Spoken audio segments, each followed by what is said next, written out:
Hi, everyone. Hi.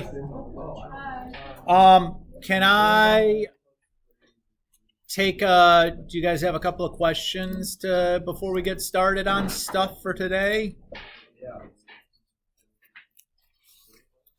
If you, Ella. Sure. So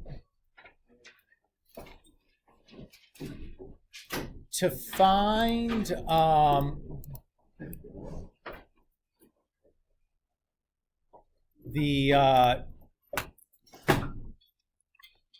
let's just take an example, yeah?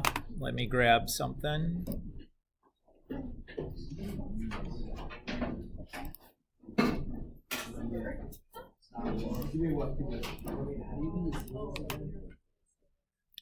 Oh, that's not what I wanted.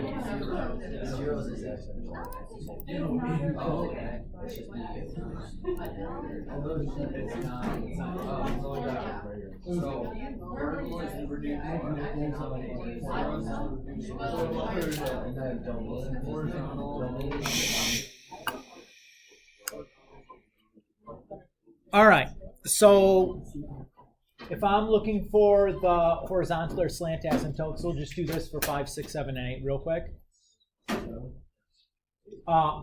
What I need to do is I need to look at the degree of the numerator and the degree of the denominator to tell which one of the three situations I'm landing in. So if I look at number 5, the degree in the numerator is 0 because there's no x's. The degree in the denominator is 1 because the degree of the numerator is less than the degree of the denominator. You have a horizontal asymptote, and it's always y equals 0. Ella, you good with that? Okay. If I look at g of x, the degree in the numerator is 1 because I have an x to the first, and the degree in the denominator is 1 because I have an x to the first. That also, when the degrees are equal, is a horizontal asymptote. But this time, instead of being y equals 0, it's the leading coefficient of the numerator over the leading coefficient of the denominator. Okay, there? When the degrees are equal. If I look at 7, the degree in the numerator is 2, and the degree in the denominator is 2. They are equal. So again, we have a horizontal asymptote, and it is 1, right? The degree in the numerator is 1, the degree in the denominator, or I'm sorry, the leading coefficient in the numerator is 1, and the leading coefficient in the denominator is 1. Ella, you good so far? Yeah. Okay. If I look at 8, the degree in the numerator is 2, and the degree in the denominator is 1. So when they are greater, that's where you're going to get a slant asymptote. To find the equation for the slant asymptote, I need to do polynomial division. So since the denominator is monic, I can just do synthetic division to do this, which is nice.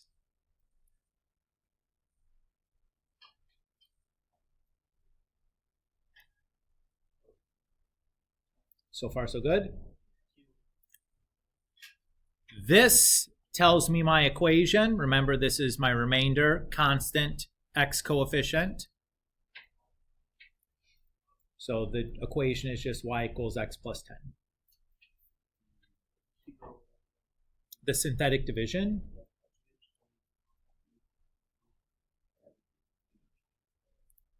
$50 plus negative 24 is 26. No, I know. Say like how to set up this. The coefficients from the numerator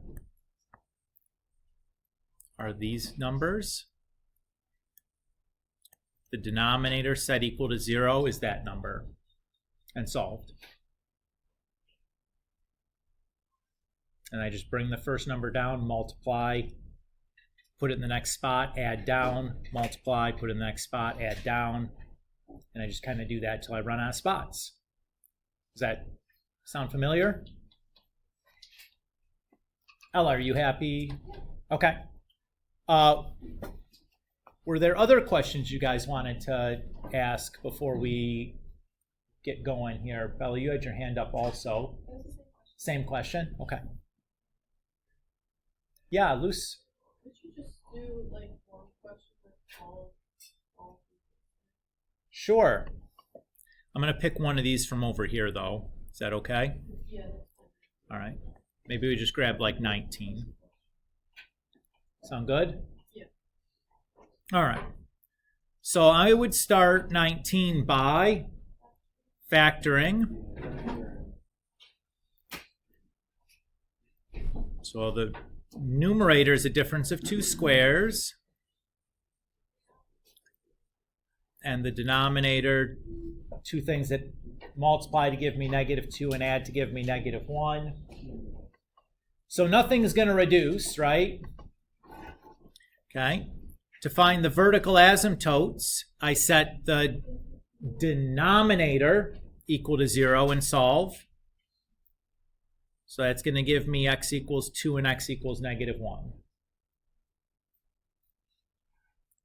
Feel good so far, Luce? Okay. To find the x-intercepts or the zeros, those two terms could be used interchangeably. I set the numerator equal to 0 and solve. But I like to write those as ordered pairs.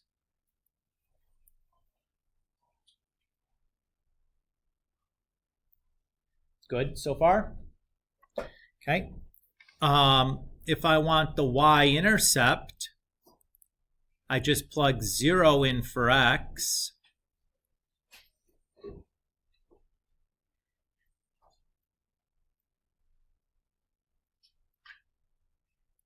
So that's -9 over 2, so 9 over 2. And again, I'm going to write that as a point. And it doesn't matter if I plug the 0 into the factored form or the non-factored form, should it matter. Right, I just plugged it into the factor form because, I don't know, because it was the first thing I noticed. And then to get the horizontal or slant asymptote, it's a degree 2 over degree 2. So we have a horizontal asymptote. And it should be leading coefficient over leading coefficient. So that's 1 over 1. So there's that. Do you remember how to do the domains?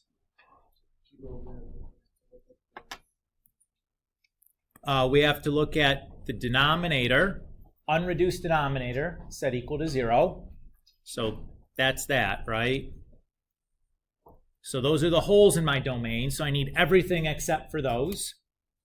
So I start at -infinity. Which hole will I run into first? -1 or +2? -1. And then from -1, what hole do I run into? 2. And then from 2, we cover everything else. So that's like how we write our domain, right? If you can find the vertical asymptotes, or just set the denominator equal to 0, it's easy. They're just telling you what to what not to include. What was the first step? Set the denominator equal to 0. Solve. And that gives you the holes. So those are things we don't include. What do you guys think? Feel fairly ready? All right, let's do this dang thing then. Let's do this next. 18, talking about solving rational inequalities.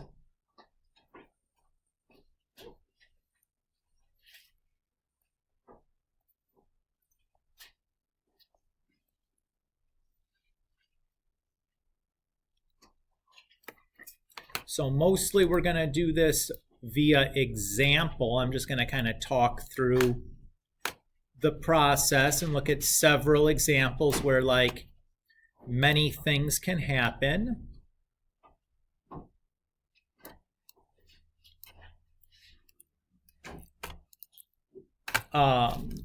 So let's take a look at this first example. X squared minus 4 is greater than 0. How many x's are going to satisfy this inequality? More than 2.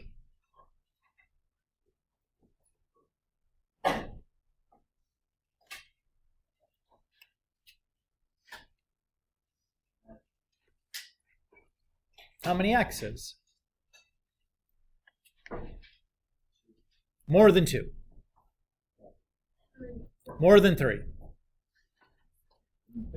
Infinitely many. Very good. Does that mean that every x satisfies this? No. So our job is going to be to describe which x's work and which ones don't. Now there's infinitely many of them. So our answer is always going to look like an inequality, or it's going to look like an interval, which is how I'm going to write ours. So to solve any type of inequality, whether it's a rational inequality or a polynomial inequality, I'm going to start by finding the zeros and the discontinuities. Okay?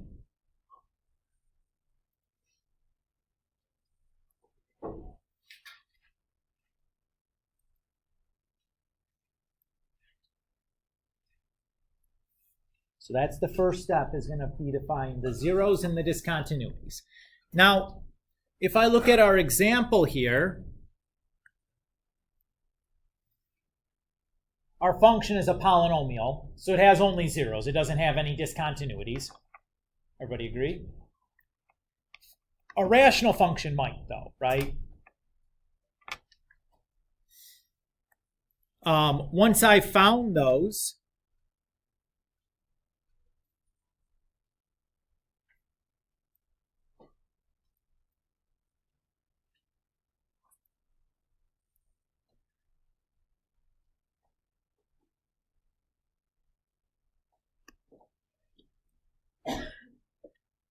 we're going to label a number line with our answers from 1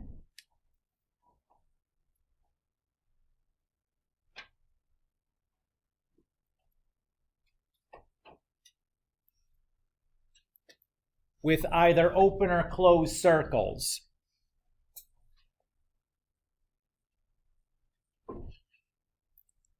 Discontinuities are always, wrong spot, are always open.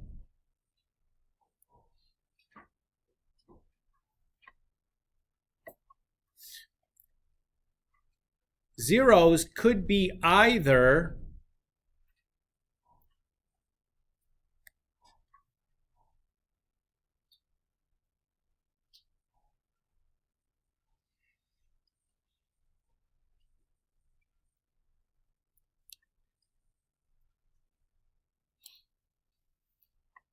so for your zeros, whether you use an open or closed circle is going to depend on the inequality in the problem. In this problem, the inequality is a strict greater than, so should we do open or closed? Open circles. Everybody cool? Discontinuities, always open. Zeros depends on the inequality symbol. So far, so good? Okay.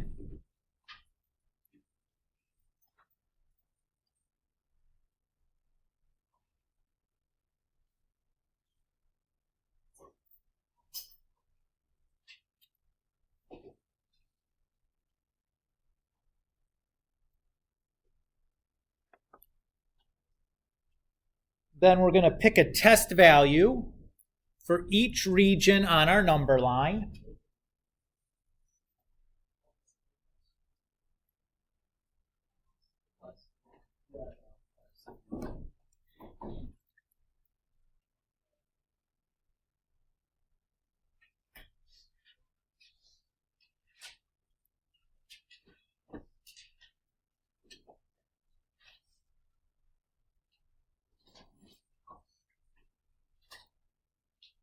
Oh, I should put a step 0 in here.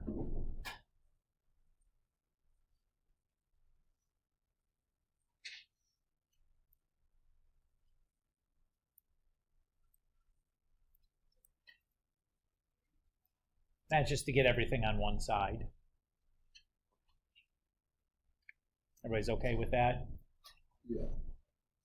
Because this is only going to work if it's the inequality symbol is with 0, because we're just going to check to see if things are positive or negative. Okay.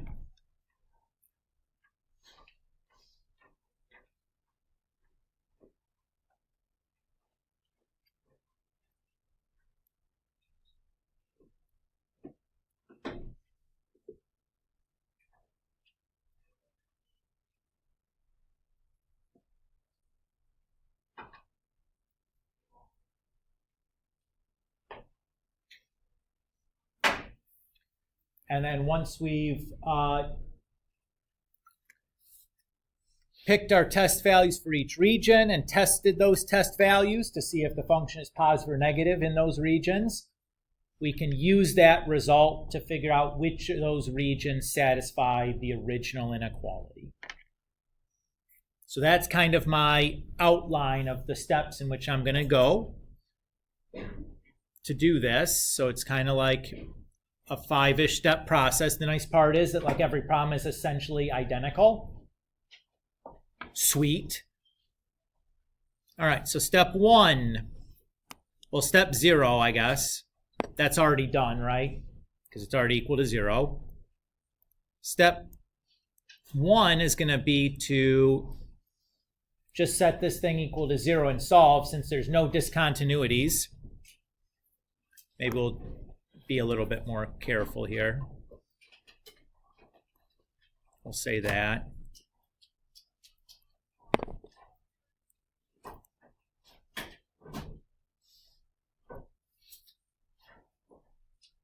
To solve x squared minus 4 is equal to 0, maybe I factor that as a difference of 2 squares. So I get 2 and negative 2 as our solutions.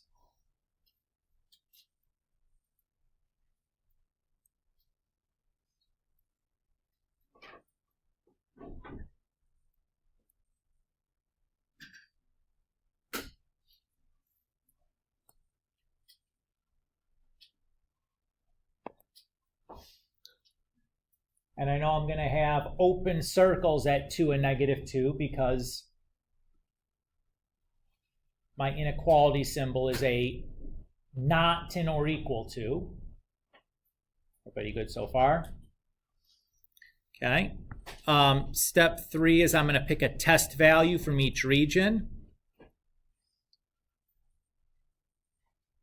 So maybe I'll pick negative 3 from here. I'll pick 0 from there, and I'll pick 3 from there. I have to pick one test value in between for each region separated by my zeros and discontinuities.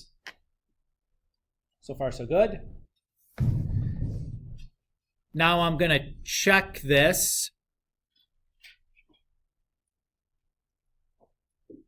And I'm writing out like a lot of extra stuff so you can see this in real time. When we do this again on the next example, I'm not going to write as much stuff down because it gets, frankly, annoyingly unnecessary. So when I plug negative 3 into my equation, I have negative 3 squared minus 4. That's going to be a positive value, right? When I plug 0 in, that 0 squared minus 4, that's going to be a negative value. And when I plug positive 3 in, that's going to be positive 3 squared plus 4. That's going to be a positive value.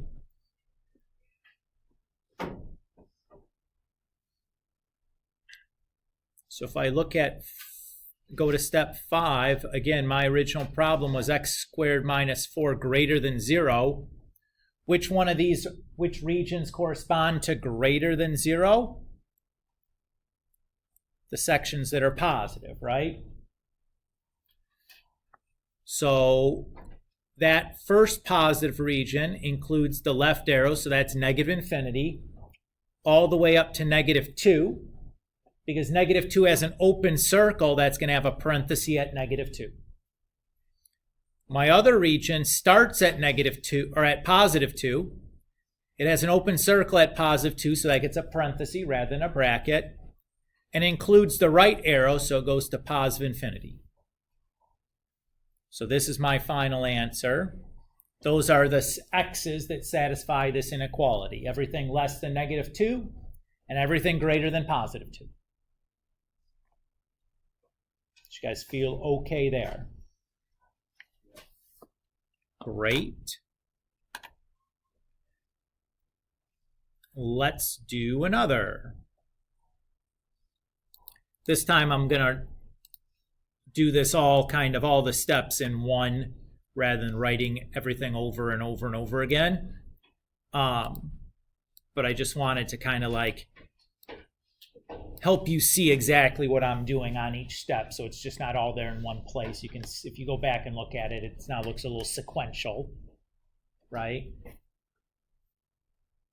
All right. Step 0. It's all on one side, right? So we're good.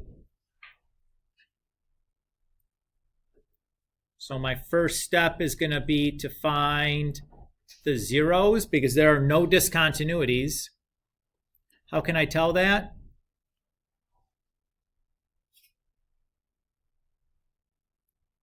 That function's a polynomial, right? Polynomials have no discontinuity, so I don't have to worry about that. Okay. So to solve this, I'll start by taking out the greatest common factor.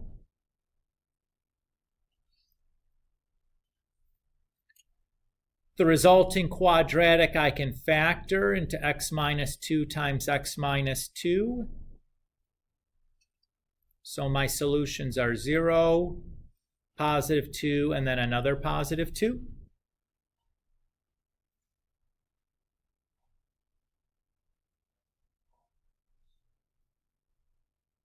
I'll draw my number line. On my number line are going to be 0 and 2. Am I going to do open or closed circles for those? Nope. Why closed?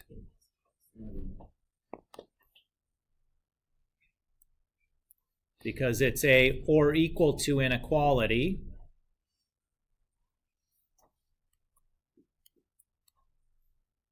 Everybody feel good? I'll pick my test values then, so maybe -1, +1, and 3.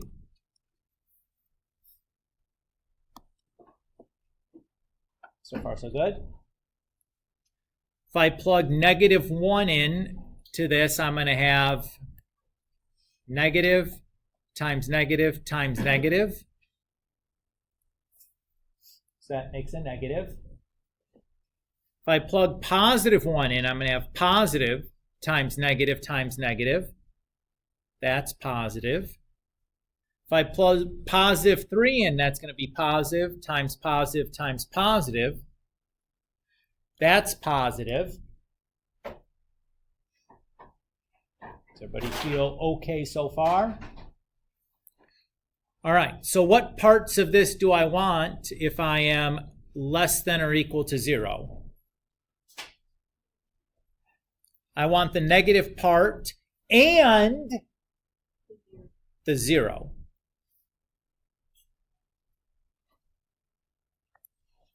So to write that, the first region goes from -infinity because it covers the left-hand arrow up to 0.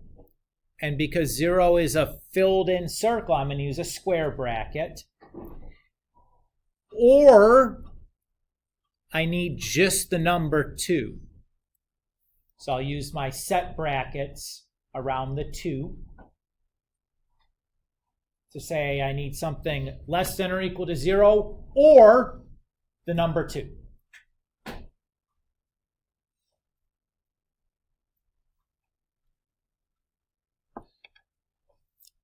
That's sneaky. Very easy to miss that 2 needs to be included in your answer. Good job, Lucy, knowing that you still needed that one. Sound so far so good?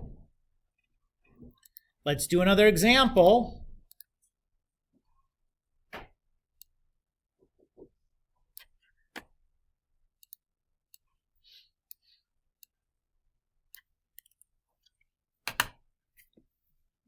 Okay.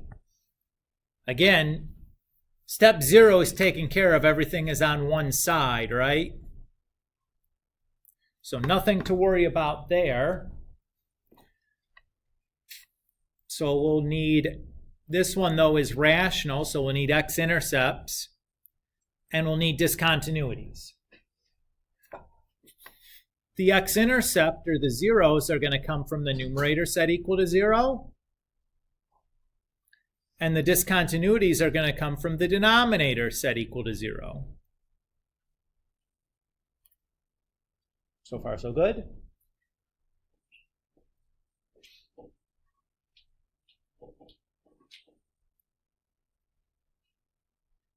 Okay. The -1 is a discontinuity. That always gets an open. The 4 is a 0, so that depends on my inequality, so that's going to be closed. Everybody feel good so far? Now pick some test values. Now this probably should go without saying, we've been doing it for a minute. The test values don't really matter. You can pick any number from the region. I just try to pick things that are going to be convenient to deal with, right? All right, if I plug in -2 into this, I'm going to have a negative on top and a negative on bottom, right? That's going to be a positive then for us. If I plug 0 in, that's going to give me a negative on top, but a positive on bottom. That's a negative. And if I plug 5 in, that's going to give me a positive on top and a positive on bottom. That's positive.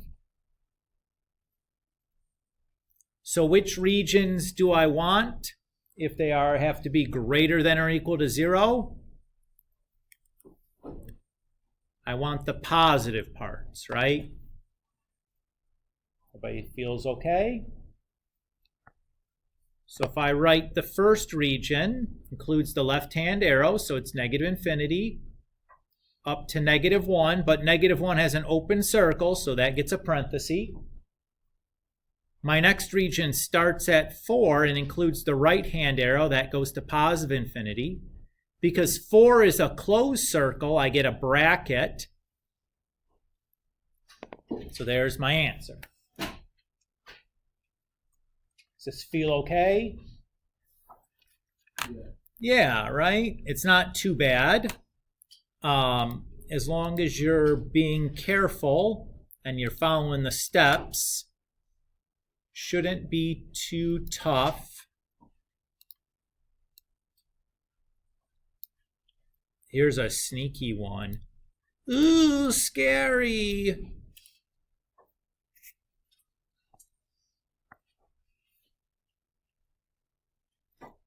All right, what in here makes it a little scary? The square root and the absolute value, right? Now, of the two, which one of those is going to impact us the most? The square root. Why? Well, the biggest thing is, can I take the square root of any number? No, right? So that's going to help, that's going to impact also when I look for my discontinuities, right? So we'll start, since it's already equal to 0, we'll go x-intercepts.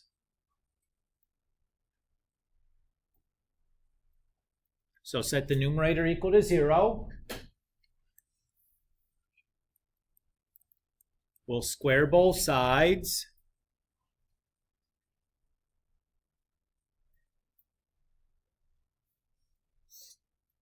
So I get x is equal to -4.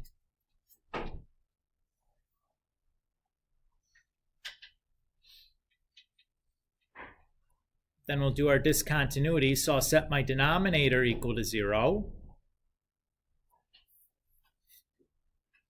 Now, how do I solve an absolute value equation? Do you remember? You're going to split it up into two equations, one where the result is the positive answer, one is the negative answer. But guess what? positive 0 and negative 0, still just 0, right?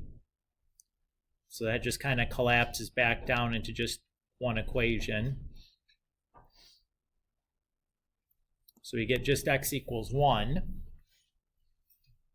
But we also know that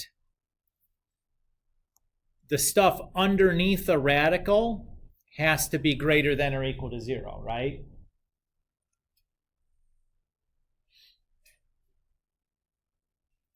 So I know I have discontinuity when x is less than negative 4.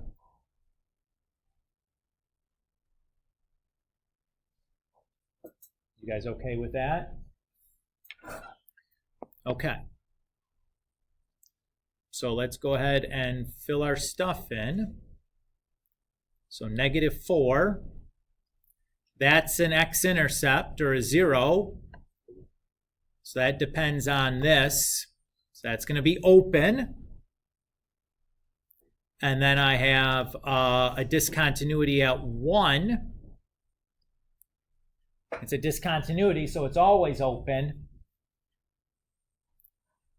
But I know that I also have a discontinuity when x is less than negative 4.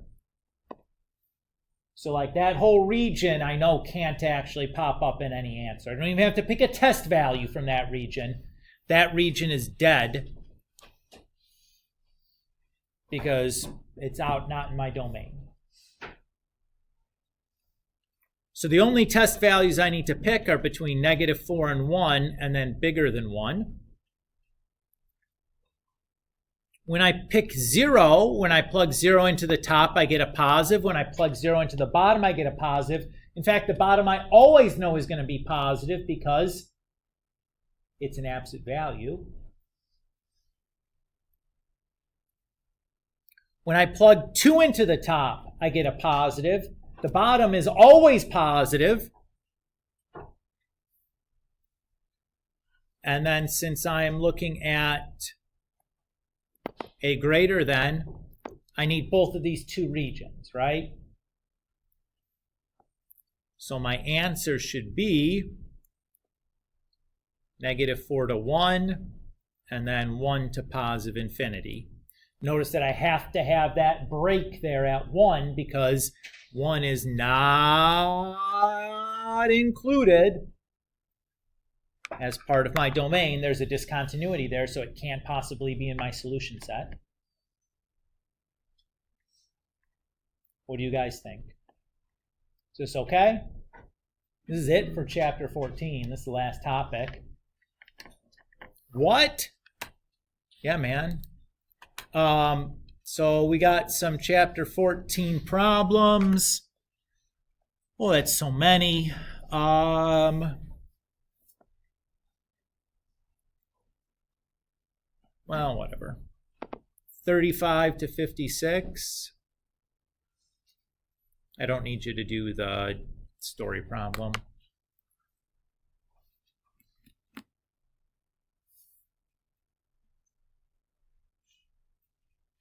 Actually, I want to look at this a little bit closer. I don't need you to do, let's do 35 to 38 and then 41 to 56.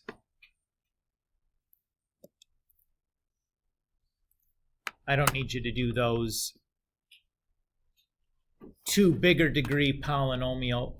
Oh, and actually, let's take out that one too. 47 and then 49 to 56. I just excised the ones where you'd have to do synthetic division to solve the polynomial because, like, we did that in chapter 13. I don't want to revisit that. Nobody wants that, right? That'll close, this closes chapter 14. Is this okay here, folks? I felt like this chapter went rather smoothly so far, right? This is okay. We'll go to chapter 15 next. Seniors, that'll probably be the last set of topics that you guys will be responsible for. That should probably take us to near enough your finish date. We'll see if we, depending on where we finish chapter 15 at, that you could be responsible for that test or not, depending on how close it is to your last day. Yeah, Joey? You also go 1 or 2 more tests during the senior? Yeah, so the seniors, you guys will do 14, and then maybe 15, depending on when we finish chapter 15 at and how close it is to your last days. Yeah. But at least some 15 would be covered in your exam. Okay. Even if I didn't ask you to take the test, it would still be part of your exam. Matt? Sure. Does that feel okay, seniors? And then juniors, those guys that are left, we'll do some sequence and series stuff. After that, that'll probably be the last topic you guys will do, which is a nice one because it's kind of cumulative. It incorporates a lot of these ideas that we've been dealing with beforehand, so it's a good one to finish with. When they had that